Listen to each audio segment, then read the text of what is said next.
Magandang hapon mga kalapatsero! Magandang araw mga kalapatsero! Nandito tayo ngayon sa, anong tawag dito? Paglitaw? Paglitaw, Nature Spring Park, dito sa may Tanay, Rizal.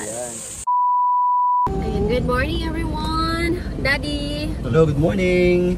Punta tayo ngayon sa Tanay, pero bago ang lahat, susunduin muna natin yung ating asawa ko sa may Novaliches para sabay natin silang maligo. Kasama natin. So, summer na guys, sobrang init. Ang sarap magbabad sa tubig. Ayan. So yung napagplanuhan namin sa Darana Falls. Pero meron kaming isang na-search na mukhang bago. Pero doon lang din na area. Kaya samahan nyo kami. Samahan nating tuklasin ang ganda na Tanay Rizal. Punta muna tayo ng McDo. Kakain. So ang McDo guys is kapitbahay lang namin. Diyan lang sa kabilang iskinita. So hindi mawawala sa itinerary ang pinakauna, McDonald's. As always, kung hindi man tayo mag-take out, kakain tayo sa loob. So ayan. Oh, yun lang muna for today's video. Later ulit ang ating update. Bye! Ang plan talaga yung umalis ng alas 8 ng umaga. Pero as usual, hindi talaga matutuloy yan kasi ang dami pa naming hinintuan. Yung pamangkin ko, sinundo pa namin sa Malabon. Tapos, after Malabon, nagpunta pa kami ng Bagbag, Quezon City para sunday naman yung ate ko. Tapos yung kuya ko naman gusto din daw sumama. Kaso matatapos yung therapy niya by 11. Isama mo pa tong traffic dito sa Metro Manila. Ay nako, anong oras na tayo makakarating? Pero, laban lang. Ika nga nila, pasasaan ba't makakarating din? Punta na kami sa Paglitaw, dami naming hinintuan. Check muna lahat. Okay. Families late together, stays together. Families that goes late together, stays late together. Oh, may bukas pa kuya. Hindi mo, ayan. Okay, bye-bye! So ayun na nga, inabot na kami ng gutom sa daan. At sakto naman may dadaanan kami nagbibenta ng sweet corn. So hinintuan na namin para makabili, para makakain na rin habang nagbabiyahe. Huminto na rin kami sa may gasolinahan sa Taytay para makiihi. Sa haba ba naman ng biyahe? Ay nako, tsak, putok ang mga pantog pag hindi ka huminto ng gasolinahan. Yan, flex natin yung pamangkin kong mahihain ko no. Pag silip ko naman dito sa likod, may pinagkakabalahan sila. Yung pala may nagpapapicture kay kuya. Namukhaan niya kasi ito na nakita na daw niya si kuya sa may palabas sa GMA. At after ng napakaraming intermission at ayan na, tayo ay malapit na rin makarating sa ating pupuntahan.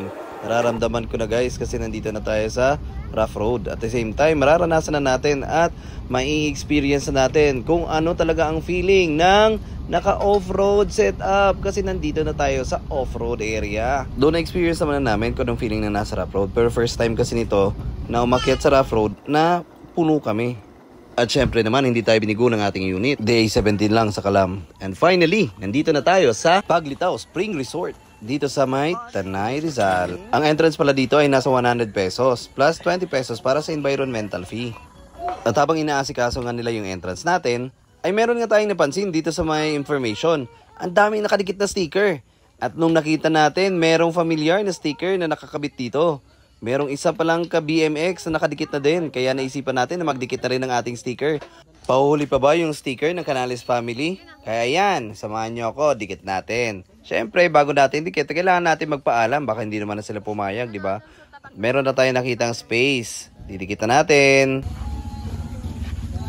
Bini! Dito na si Bini, oh.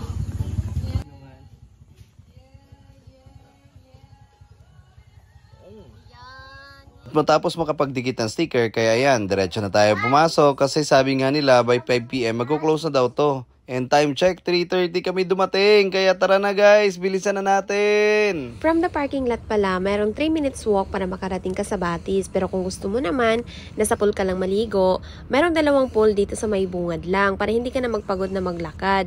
Meron din silang mga tent dito, pero pwede din ikaw magdala ng table and chair para hindi na ikaw magbayad. Ito pala yung sinasabi kong pool. Merong malalaking slides dyan. Pwede for kids, pwede din for adults. Pero dapat, bantayan ng adults yung kids para iwas disgrasya, ganun. Sa puntong to ay naghahanap na tayo ng area na pwede nating mapwestuhan. At sa pagpasok nga natin ay 2 malaking pool ang bumugad agad sa atin. Swimming pool na may slides din. Kahit weekdays kami pumunta, dahil walang pasok nga mga estudyante dahil summer, kaya expected natin na maraming tao ngayon. At habang naglalakad kami, ay may enjoy mo rin yung magagandang view. Dahil nagkalat dito yung mga rock formation kagaya ng ganyan. Kaya pang nature trip talaga yung vibes dito. At At buti na lang nakahanap kami agad ng pwesto. Pagpasok namin mismo ay may nakita agad kaming lamesa at syempre hindi na namin pinatagal kasi gutom na rin kami. 3:30 na, ito pa lang yung magiging tanghalian namin. Sa sobrang haba ng biyahe, kain muna bago magtampisaw. Pero madali ang kain lang to guys kasi 3:30 na. 1 hour and 30 minutes na lang talaga kami magtatampisaw or mag-stay sa loob kasi sabi nila by 5 PM mag-close na daw yung resort. Kaya tara, samahan niyo muna kami. Mukbang muna tayo.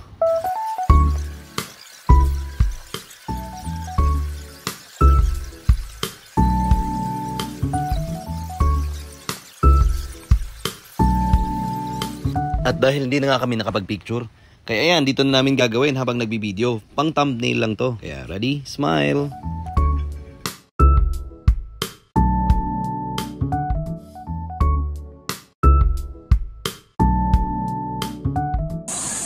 Ninyo!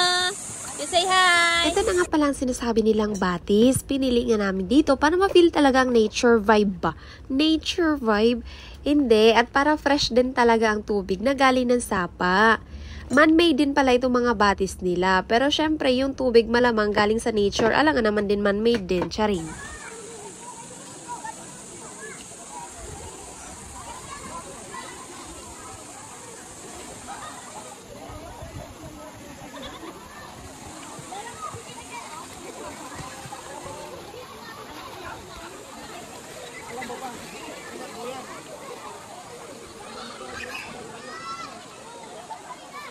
Alam nyo naman na ito ay family vlog, kaya kasama po talaga kami sa vlog, char.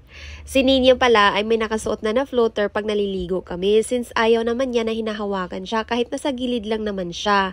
Dapat safety first pa din talaga. O ha, iba ang may protection, charis.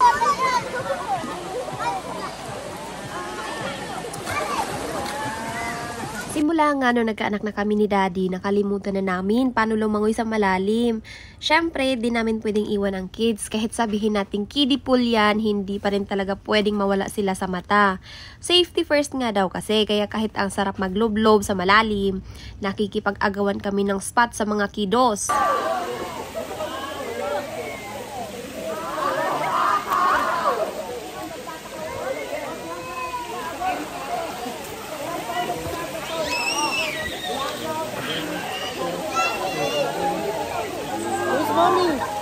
Where's mommy? Here, sit down here. Sit down here.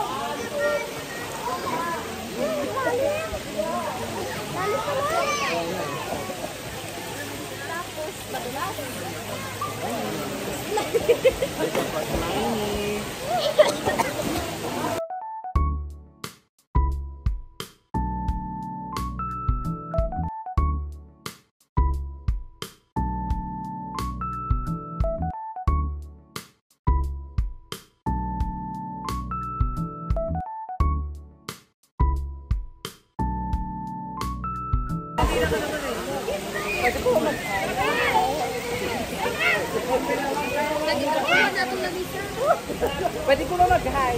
Sige po. Hi po.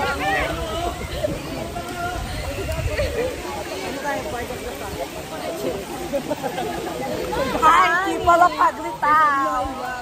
Hi, from Cardona Construction. From Barangay Dalig, Cardona. Shout out to Nari ko dyan. Anong ulam? What?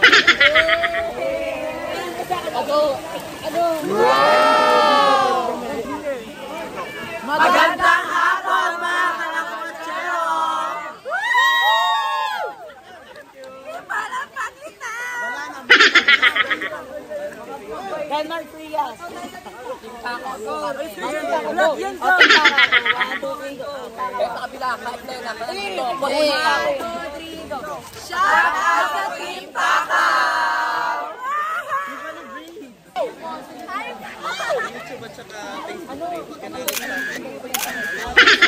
Canales family, thank you po for featuring us. Tara na, sa Cardona! Nice! Hello mga kalakotsero! Nandito tayo ngayon sa, anong tawag dito? Paglitaw? Paglitaw, Nature Spring Park, dito sa may Tanay, Rizal. Yan. Mabang biyahe guys, anong oras na kami nakarating? From 9 AM to 3 p.m. 3 p.m. Dami 3:30. namin pinagdadaanan. Dami namin... Dumaan kami sa Pasig, Kainta, tapos... Hindi, nakarating pa tayo ng Malabon, Bagbag, and all. And nakarating kami dito, 3:30 p.m. Marami kaming sinundo bago kami nakarating dito. At least So, nandito pa rin sobrang worth it ng aming Ang laki ng katawan ko dyan, no? mahabang biyahe. Tingnan nyo naman yan. Ang ganda-ganda. Ayan. Para na rin tayong sa ano yun? Sa Purpurawan Falls din. Yun na sa ano? Yun sa Abra. Diba? Oo. Ay, oo nga. Yun Hmm? din yung ano. Ayan, ganyan. Ganyan yung tsura dito, guys. Maganda pumunta dito pag weekdays kasi walang tao. Tapos yung water niya, kung gusto niyo naman na ano, cold spring, perfect dito, guys. Tapos, hindi siya masyadong malamig, pero hindi rin siya mainit. Magandang magbabad. Lalo na sa panahon ngayong summer. Tapos, ang ganda dito guys kasi every 5 p.m. pag sinabing out na, Wala na nagawa tao. nila, dinidrain na nila yung water. Pero yun, yung spring talaga. Tapos dito, pag Nililinis nila yung every kasi parang ano ito ganyan. man-made pool nila. Ayan. Meron pa doon, tapos meron pa doon sa taas, which is yung malapit sa parking. Ang entrance pala dito nasa 100 pesos.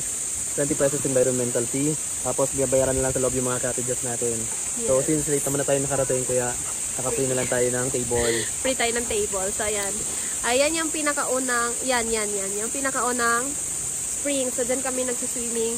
Medyo malalim din yan. Hindi siya naaabot Tapos yan ng guys, kamay. hanggang dito pag nakaganyan ka. Oo. Tapos ito, hindi ko naranasan dito, pero malalim din ata to. Hindi ko na narain. Kasi may tumatalon dito kanina. Oo, namin tagan. So, ayan. Kasama namin yung aming dalawang Junakis, tapos dalawang kapatid ni Daddy. Hala! Ayan, may tumatalon nga dyan. Kaya malalim nga siya. Kangangasin ninyo. Hindi niya ma-process kung anong nangyayari. Sabi din niyo ayaw. You want to jump? So, ayan lang muna guys. Mag-update kami later ulit. Kasi maghanap kami ng matatambayan.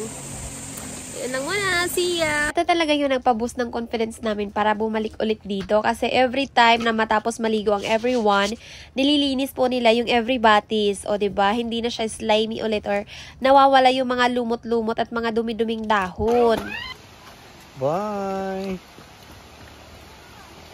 Bye! Ayan guys, tapos na yung aming ligo sa Paglitaw Nature Spring Resort. Asan? We're going home. Naligo kami ng mga almost 2 hours. Nagbiyahe ng...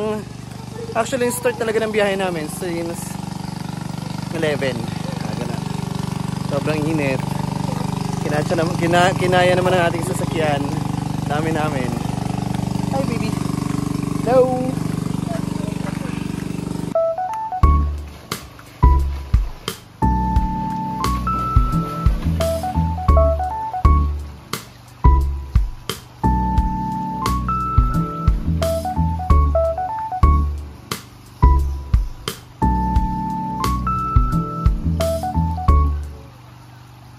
Ano nadugay mo?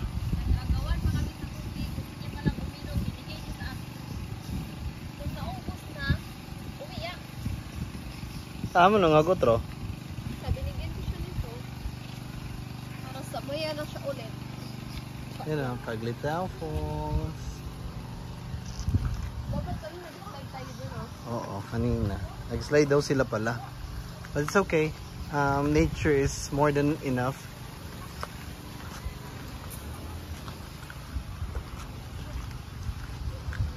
Bali, 9 pieces kaming lahat na nakasakay sa ating minivan. 5 adults, 4 kids, tapos ang daan papasok sa Paglitaw Resort from the main road. Siguro nasa 2 kilometer na rough road, pero kayang-kaya ng ating Lakwachi yarn. Pagkabalik na namin ng QC, nag-dinner lang kami dito sa may Mang Inasal Congressional, tapos nagsiuwian na. O siya, hanggang sa susunod na kabanata ng ating buhay-buhay. Thank you for watching, and please like and subscribe on our YouTube channel, Canales Family. I love you all!